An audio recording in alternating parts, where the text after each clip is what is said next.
Alright, packages have arrived on the stuff I ordered. We have the propane fitting for the Aqua Cube. Let me pull the cap off here. So that gets threaded into the Aqua Cube. Then I'll have to pipe off of this little guy here. I think that's 3/8. So we'll have to figure that out. And I opened these boxes up already just for time saving. And then we have some solar switches that will be going to the trailer as well.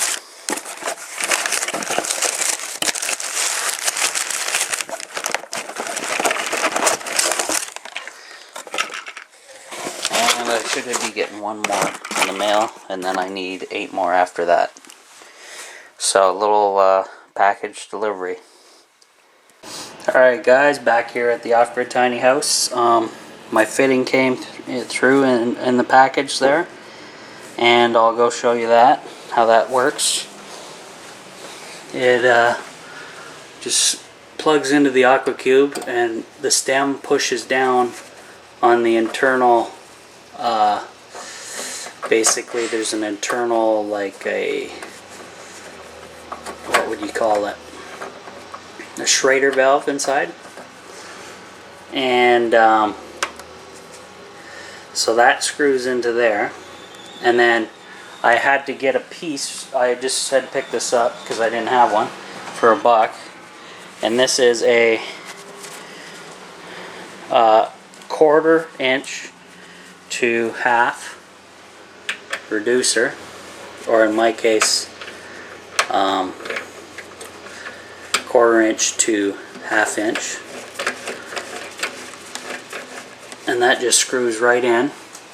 And then I can, from here, I can do my connection probably up along the roof line here and down, and eventually to my manifold. I got to get my manifold in place first, I believe, before I even put this together. But yeah, I have the fittings, so that'll be tied into my 100-pound cylinder, so I won't have to worry about using these little guys here, the little 1-pound propane cylinders.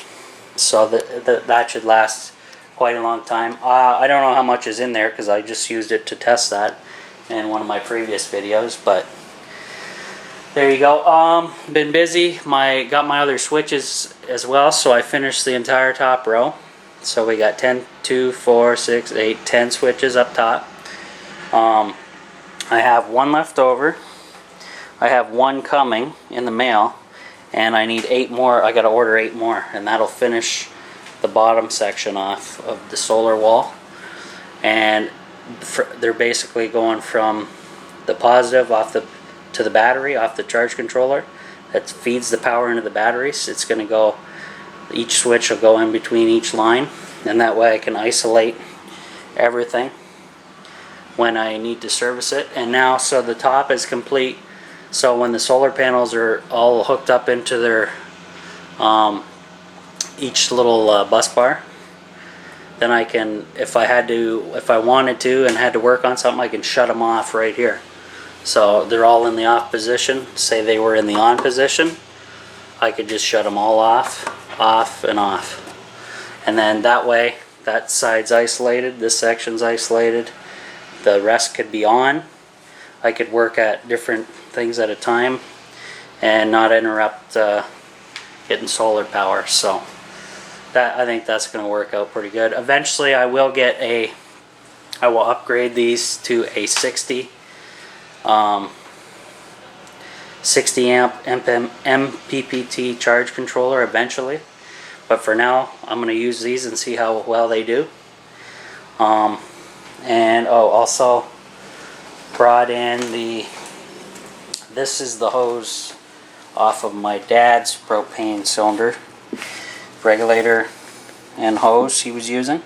We took all this apart, converted his unit here in his garage back over to natural gas, hooked it up to the house, tested it, works fine. So I can use this here at the off-grid tiny house now. give you guys some temperatures. Sorry about the glare. Let's see, we got 27.6 Celsius out, 23.5 in, which is that's pretty good. 33% humidity out. Humidity's still high in here, 64%. You want it to be around this, around 40. And it is 11:40 a.m. So, I got the windows open a crack again. Got the little solar guy in there. It's kind of cloudy, so that thing's not working. What else is going on? Oh yeah, I got this window cracked as well. You guys saw the shower head in my other video. It didn't move, so obviously it works. That's about it for now, guys. Solar wall's about halfway done, switch wise anyway, because I still got to run the wires off the bus bars to the solar, and then I got to do the next line of switches to the batteries, and then the battery bank. So a lot of work, but in the long run it'll pay off for sure. What else is going on? I think that's it. Yeah, eventually I'll get back over here, guys, and hook this up. I gotta get the manifold in place. Oh, actually, I wanted to check something. I have a fitting off of his. This is a flare nut fitting. I wonder if it will it probably does work on his gas line, because that's what it was originally for. Whoops. Here, let me set the camera down and I'll try this. A lot easier with two hands. Yeah, that's perfect. So what I'll do is, this piece goes over to the manifold then. Oops, sorry about that, guys. So we got the manifolds here, and this guy will have to go in here, so I'm going to need a reducer, a little piece and a reducer, to feed the manifold. This will be the main feed for the manifold. So I will need a 3/4 inch nipple and a 3/4 inch down to 1/2 inch.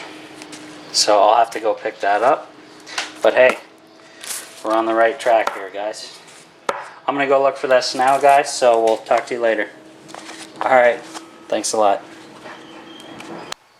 Alright, guys, I attached the shower. I made a little shower holder, so this thing can be undone, taken off, and I can move it wherever I want.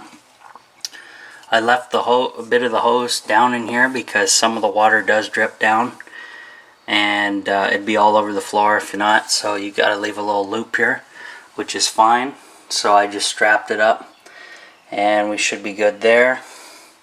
I just fastened it with a washer and a 1-inch screw, and it's just some it's kind of like it's either galvanized or stainless wire. It's not going to rust, so it should be perfect. It works out. Didn't cost me a dime. So that's it for being in the shower. Oh, and that yellow, by the way, is just excess silicone. It turned a yellowish color because I used a bit too much. That's it.